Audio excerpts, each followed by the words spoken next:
जय हिंद। आइए आज कुछ महत्वपूर्ण संशोधन पर बात करेंगे और इन संशोधनों से कोई न कोई क्वेश्चन ज़रूर परीक्षाओं में बन जाते हैं और बड़े महत्वपूर्ण टॉपिक होते हैं। और कुछ संशोधन तो ऐसे हैं जो बार बार पूछे जाते हैं, तो उस पर भी चर्चा की जाएगी। और पॉलिटी का बहुत ही अच्छा टॉपिक, बहुत ही कह सकते हैं इंटरेस्टिंग, बहुत ही शानदार टॉपिक है। तो इसको पूरा देखने के लिए सबसे पहले तो आप सब्सक्राइब कर लेंगे, दोस्तों में शेयर करिएगा और साथ ही साथ आपको इससे बहुत सारा बेनिफिट मिलने आ रहा है इस चैप्टर से या इस टॉपिक से। तो इसको अगर नोट कर लेंगे तो और बेहतर होगा।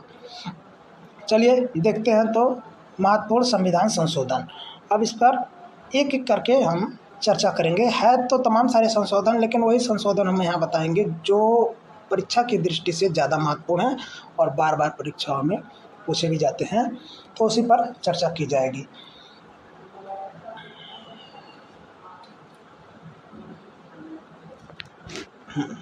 चलें देखें। सबसे पहले है संविधान के भाग 20 का अनुच्छेद 368। थोड़ा हम लाइनिंग करते चल रहे हैं, थोड़ा सा इससे और स्पष्ट हो जाएगा।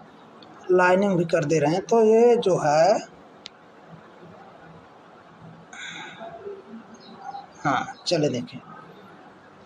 संविधान के भाग 20, पहला क्वेश्चन तो ये बन जाता है, भाग 20 से संबंधित है अनुच्छेद 368 संसद को संविधान तथा इसकी प्रक्रियाओं को संशोधित करने की शक्तियां प्रदान करता है। और अनुच्छेद 368 में वर्णित प्रक्रिया के अनुसार संसद संविधान में नए उपबंध को जोड़कर या किसी उपबंध को हटाकर या बदलकर संविधान में संशोधन कर सकती है। यानी कहने का मतलब ये है, कुछ ऐसे उपबंध हैं जो आज के समय में सही नहीं है, जैसे एग्लो इंडियन आज रह ही नहीं गए हैं, तो ये बहुत ज़्यादा महत्व नहीं रखता है कि नहीं। तो उसको ख़त्म करना ज़रूरी है। तो एक संशोधन प्रक्रिया के तहत ही ख़त्म होगा। या कहीं कहीं पर जो नगर पालिका की ज़रूरत है, जहाँ नगर पंचायत होना या ग्राम पंचायत होना ज़रूरी नहीं है, तो वहाँ नगर पालिका बनती है, तो इसके लिए भी संशोधन हुआ था। तो कहने का मतलब है, संशोधन किसी नए नियम को लागू करने से होता है और पुराने नियम को ख़त्म करने से होता है। ठीक है। तो ये संशोधन में एक प्रकार का कह सकते हैं नवीनीकरण होता है संशोधन के तहत। तो आगे देखेंगे, बदलकर संविधान में संशोधन कर सकती है। अब जैसे देखिए, इसमें 3 पॉइंट आप याद रखिएगा। भाग 20 पूछेगा अनुच्छेद 368, और कहाँ से लिया गया, तो दक्षिण अफ्रीका से। संशोधन की जो प्रक्रिया है दक्षिण अफ्रीका से ली गई है, इतना याद रखिएगा। आगे देखिए, अगला क्वेश्चन है, पहला संविधान संशोधन कब हुआ था। 50 में हमारा संविधान लागू हुआ था और संशोधन जो हुआ था 1951 में 9वीं अनुसूची जोड़ी गई थी। और आपको ये पता है, मूल संविधान में केवल 8 अनुसूचियाँ थी और वर्तमान में 12 अनुसूचियाँ हैं। वर्तमान में 12 अनुसूचियाँ हैं। तो 9वीं अनुसूची जोड़ा गया कब, 51 में। अब देखिए, पहला संविधान संशोधन 9वीं अनुसूची 1951 में भूमि सुधार से संबंधित है। फिर आगे देखिए, 52वां संविधान संशोधन 10वीं अनुसूची जोड़ा गया 1985 में दल बदल पर अंकुश। ठीक है। और 73वां संविधान संशोधन 11वीं अनुसूची को इंगित, यहाँ सिर्फ अनुसूची को हम बता रहे हैं, 11वीं अनुसूची को इंगित करता है। 92-93 में जोड़ा गया था, जिसमें पंचायती राज व्यवस्था की, यानी प्रत्येक गाँवों में या क्षेत्रों में क्या होना चाहिए, ग्राम पंचायत होना चाहिए। और फिर आगे है 74वां संविधान संशोधन 12वीं अनुसूची, यानी आखिरी अनुसूची ये बनी 92-93 में ही, जिसमें नगर पालिका की बात कही गई। नगर निगम होना चाहिए, पालिका होनी चाहिए, ये सारी चीज़ें इसमें वर्णित है। तो ये चारों अनुसूचियाँ बड़ी महत्वपूर्ण हैं और साथ ही साथ इनके संशोधन भी महत्वपूर्ण हैं। पहला, दूसरा, 9वीं 10वीं अनुसूची हो गई और 73वां 74वां 11वीं 12वीं अनुसूची हो गई। तो इस तरह से आप इसको याद रख सकते हैं। आगे देखिए, 7वां संविधान संशोधन। अब देखिए, सारे नहीं महत्वपूर्ण हैं। तो 7वां संविधान संशोधन 1956 में हुआ था। 1956 में भाषाई आधार पर राज्यों का पुनर्गठन, भाषाई आधार पर राज्यों का पुनर्गठन की बात कही गई थी। और राज्यों के 4 वर्गों की समाप्ति, राज्यों के 4 वर्गों की समाप्ति, भाग का, भाग खा, भाग गा और भाग घा की गई। और इसके स्थान पर 14 राज्यों एवं 6 केंद्र शासित प्रदेशों को स्वीकृति दी गई। उस समय 14 राज्य और 6 केंद्र शासित प्रदेश होते थे, जिसमें 7वां संशोधन 1956 के तहत इसको रखा गया था। आगे देखिए, अगला है, अब कुछ महत्वपूर्ण संशोधन है। देखें, 10वां संविधान संशोधन, 12वां, 13वां और 14वां। अब 10वां संविधान संशोधन दादरा नगर हवेली को भारत में शामिल करके केंद्र शासित प्रदेश का दर्जा दे दिया गया 1961 में।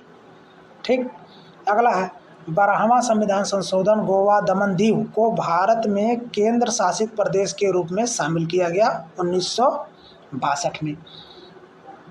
फिर आगे देखिए, 13वां संविधान संशोधन नागालैंड को विशेष प्रावधान अपनाकर राज्य का दर्जा दे दिया गया 1962 में ही। फिर आगे 14वां संविधान संशोधन पुदुचेरी को केंद्र शासित प्रदेश के रूप में भारत में शामिल कर लिया गया। ये हमारे राज्य का हिस्सा नहीं थे, बाद में इसको शामिल किया गया 61, 62, 62, 63 में। ठीक है, गोवा दमन दीव को 62 में, नागालैंड को 62 में, पुदुचेरी को 63 में और दादर एवं नगर हवेली को 61 में। तो ये सारे संविधान संशोधन महत्वपूर्ण हैं। आगे देखें, 18वां संविधान संशोधन पंजाब को भाषाई आधार पर राज्य बनाया गया। पंजाबी भाषी क्षेत्र को पहले आंध्रा को बनाया गया था, हाँ, आंध्रा को पहले बनाया गया था। फिर इसके बाद जो तमाम सारे राज्य हुए जो कहने लगे हमको भी अपने भाषा के आधार पर अलग करिए, तो पंजाब भाषाई आधार पर बना।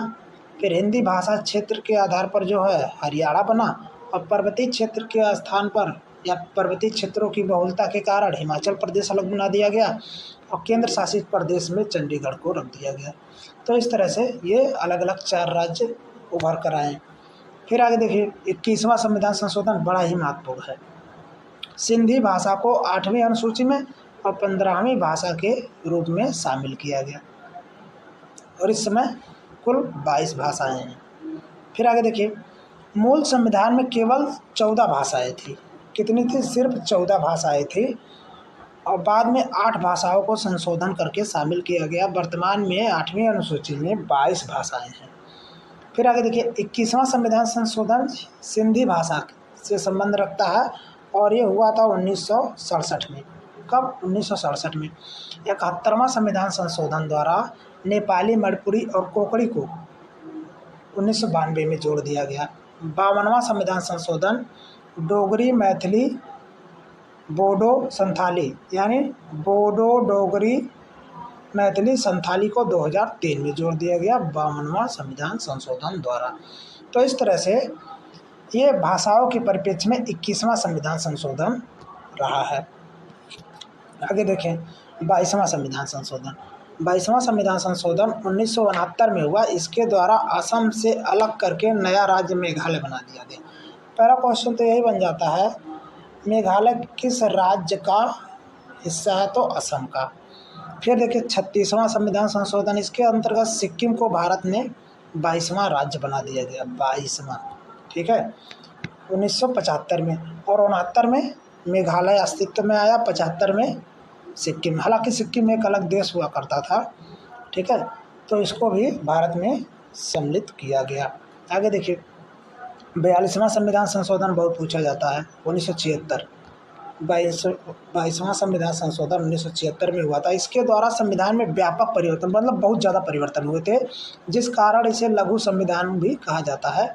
और उस समय इंदिरा गांधी सरकार हुआ करती थी, इंदिरा गांधी प्रधानमंत्री होती थी, और उन्होंने इतना ज़्यादा संशोधन कर दिया कि लोगों ने कह दिया, अरे साहब, इसको क्यों नहीं लघु संविधान घोषित कर देती, इतना ज़्यादा आप संशोधन कर रही हैं। तो ये अपने आप में एक लघु संविधान की संज्ञा दी गई 42वें संविधान संशोधन को। और इस संशोधन में क्या हुआ कि प्रस्तावना में 3 नए शब्द जोड़े गए। बहुत पूछा जाता है, 3 नए शब्द जोड़े गए, जैसे समाजवादी, पंथनिरपेक्ष, एकता और अखंडता। ये तीनों शब्द यहाँ देख सकते हैं आप, जोड़े गए। ये तीनों शब्द बहुत ही महत्वपूर्ण है। इसके अंतर्गत 10 मौलिक कर्तव्यों को भी शामिल किया गया, जिनका वर्णन संविधान के भाग 4A में है और अनुच्छेद 51 में। ये चीज़ आप ध्यान रखिएगा, भाग 4 पूछेगा तो नीति नहीं दे सकता, तो ए लगा देगा, तो मौलिक कर्तव्य हो जाएगा, अनुच्छेद पूछेगा 51A हो जाएगा, इतना ध्यान रखिएगा। आगे देखिए 44वां संविधान संशोधन, संपत्ति के अधिकार को मौलिक अधिकारों से हटाकर कानूनी अधिकार बना दिया गया 1978 में, ठीक है। और ये कब हुआ था? 76 में, यानी 2 साल बाद, इतना ध्यान रखिएगा। और 44वां संविधान संशोधन से पूर्व यह अनुच्छेद 31 के अंतर्गत एक मौलिक अधिकार था, ठीक है, संपत्ति का अधिकार, और 31 को हटा दिया गया। परंतु इस संशोधन के पश्चात इस अधिकार को अनुच्छेद 300A के अंतर्गत एक विधिक अधिकार या कानूनी अधिकार के रूप में रख दिया गया, ठीक है। आगे देखिए 56वां संविधान संशोधन, इसके अंतर्गत गोवा को एक राज्य का दर्जा दे दिया गया तथा ये 1987 में हुआ था 56वां, और तथा दमन एवं दीव को केंद्र शासित प्रदेश बना दिया गया, रहने दिया गया, या पहले से ही था। फिर 61वां संविधान संशोधन, इसको देखते हैं। 61वां संविधान संशोधन, मतदान की आयु बहुत ज़्यादा पूछता है भी। 1989 में 21 से घटाकर 18 वर्ष, यानी जब संविधान लागू हुआ तो हमारा जो मत देने का आयु था वो 21 वर्ष था। आज वर्तमान में जो चल रहा है वो 18 वर्ष चल रहा है। तो ये 89 के दौरान, 89 89 पढ़ा जाएगा ना, हाँ 89 के दौरान 61वां संविधान संशोधन द्वारा 21 से घटाकर 18 कर दिया गया, जो आज भी यही चल रहा है। आगे देखिए 56वां संविधान संशोधन, ये भी 87 में हुआ था। इसको बताया कि अच्छा ये हो चुका है, गोवा को एक दर्जा के राज्य का दर्जा दिया गया, और 61वां में ये तो बता दिए हैं 21 वर्ष से 18 वर्ष कर दी गई। 86वां, वेरी वेरी मोस्ट इम्पॉर्टेंट, 86वां संविधान संशोधन 2002 में, और इसमें 2 चीज़ें बहुत महत्वपूर्ण थी।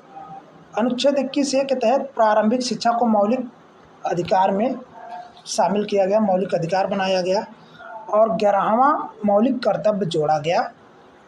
मूल संविधान में 0 मौलिक कर्तव्य थे, मौलिक कर्तव्य है ना, नहीं मौलिक अधिकार थे। कितने थे? अच्छा हाँ, मौलिक कर्तव्य, अधिकार तो दूसरा है, अधिकार 6 होते हैं और कर्तव्य मौके पर 11 हैं। तो मौलिक कर्तव्य कितने? जब शुरू में संविधान लागू हुआ तो कोई मौलिक कर्तव्य नहीं था, इतना याद रखिएगा। जब संविधान लागू हुआ तो उस समय मौलिक कर्तव्य नहीं था। फिर 10वां संविधान मतलब 42वां संविधान संशोधन द्वारा 1976 में 10 जोड़ दिए गए, 10 मौलिक कर्तव्यों को जोड़ा गया। और 36वां संविधान संशोधन द्वारा 86वां संविधान संशोधन द्वारा सन 2002 में एक और जोड़ दिया गया, मौके पर कितने हो गए? 11। पुनः सुने, मूल संविधान में कोई भी मौलिक कर्तव्य नहीं था, कोई भी मौलिक कर्तव्य की चर्चा नहीं की गई थी। फिर आगे 42वां संविधान संशोधन 1976 के दौरान जब प्रधानमंत्री इंदिरा गांधी हुआ करती तो 10 मौलिक कर्तव्यों को जोड़ दिया गया। फिर आगे है 86वां संविधान संशोधन 2002 के तहत एक और जोड़ा गया, 11वां मौलिक कर्तव्य हो गया, शिक्षा को मौलिक अधिकार बनाया गया, जिसमें निःशुल्क शिक्षा वगैरह की बात की गई है। तो ये जोड़ा गया सन 2002 में 86वां संविधान संशोधन, और आज मौलिक कर्तव्यों की संख्या 11 हो गई। चले आगे 100वां संविधान संशोधन, भारत एवं बांग्लादेश में भूमि हस्तांतरण की बात कही गई है 2015 में मोदी जी के समय में। इसमें क्या हुआ था कि ये बहुत पुराना विवाद था। इसमें हुआ क्या, बंटवारा के समय कि कुछ हिस्सा जो है, इसमें कुछ हिस्सा जो है भारत का चला गया बांग्लादेश में, और कुछ बांग्ला वाला हिस्सा चला आया भारत में। यानी बंटवारा इस तरह से किया गया, किसी का घर था बांग्लादेश में और उसका खेत जो है भारत में, या किसी भारतीय का घर था भारत में और उसका बरदौरिया जो होती थी, गौशाला होता था, वो चला गया किसमें? बांग्लादेश में। तो उस समय जो बंटवारा हुआ था वो मुख्य रूप से जो क्या नाम है, सरकारी ऑफिसेस होते थे, जैसे थाना वगैरह, उसी को देखकर ये लोग लाइन खींच दिए थे।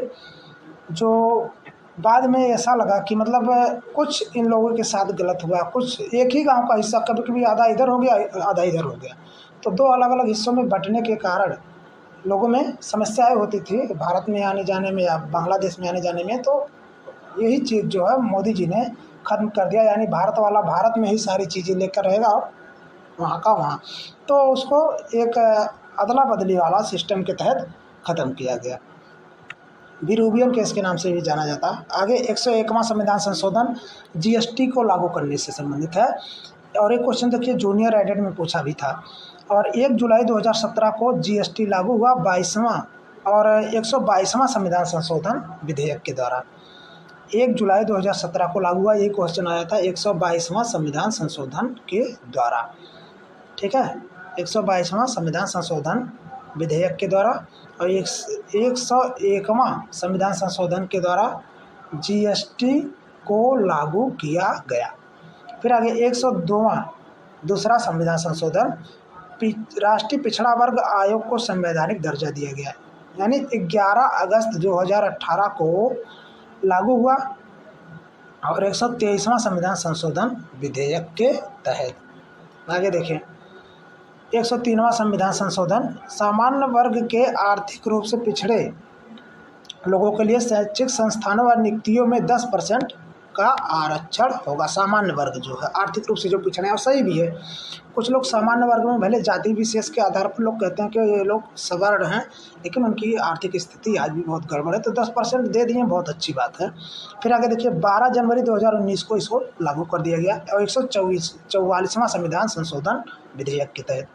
फिर 104वां संविधान संशोधन लोकसभा व राज्यसभा की सभाओं में एसटी समुदाय के आरक्षण को 2030 तक बढ़ा दिया गया। 2030 तक अब ये ऐसे ही रहेगा। और लोकसभा व राज्य की विधानसभाओं में आंग्ल भारतीय समुदाय के लिए आरक्षित सीटों के प्रावधान को हटा दिया गया है, यानी आंग्ल भारतीय जो आधा भारतीय होते थे आधा विदेशी होते थे, इनको खत्म कर दिया गया, हमने बताया था अभी पहले ही। फिर आगे देखिए 105वां संविधान संशोधन राज्यों को ओबीसी सूची बनाने का अधिकार दे दिया गया। 127वां संविधान संशोधन विधेयक के तहत राष्ट्रपति रामनाथ कोविंद ने 18 अगस्त 2021 को 105वें संविधान संशोधन अधिनियम 2021 को अपनी स्वीकृति दी। तो इस तरह से संविधान संशोधन पर कुछ महत्वपूर्ण क्वेश्चन रहे हैं, और आपको कैसा लगा, या आपके लिए कितना हेल्पफुल रहा है, ज़रूर आप फीडबैक दें, ताकि हम पुनः एक अच्छी सी वीडियो लेकर आपके सामने प्रस्तुत हो सकें। तो खूब शेयर करिए, सब्सक्राइब करिए, और आज के लिए इतना ही। फिर अगली वीडियो में मिलेंगे। धन्यवाद।